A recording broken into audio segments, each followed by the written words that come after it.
In order to help shoulder the quarantine expenses of returning overseas Filipinos, President Rodrigo Duterte suggested to use the unobligated funds under the Bayanihan to Recover as One Act or Bayanihan 2 to pay for facility-based quarantine of all returning overseas Filipinos. Stay tuned and watch the video to know more. Welcome to DenZ TV. Please subscribe and hit the notification bell so you receive updates as they are posted.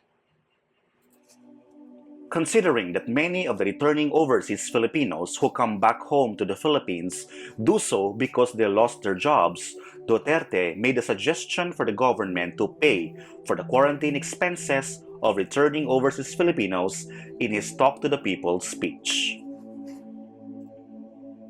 Duterte said that Congress has appropriated so much money for Bayanihan 2, and he thinks if there are some funds left, it falls on the shoulders of the government to pay for the quarantine expenses of every returning Filipino. And this should be done the soonest possible time too, as Duterte assured that the government will prepare the accommodation of returning overseas Filipinos ASAP.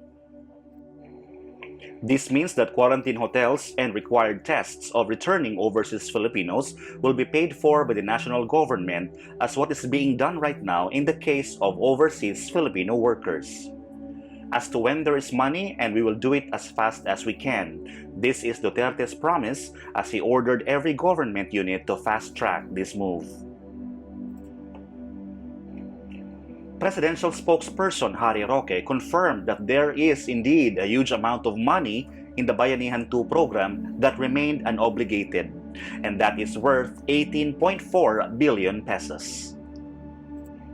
However, Roque still has to find out whether Duterte would call for a special session to extend the validity of the law as it was extended until June 30, 2021.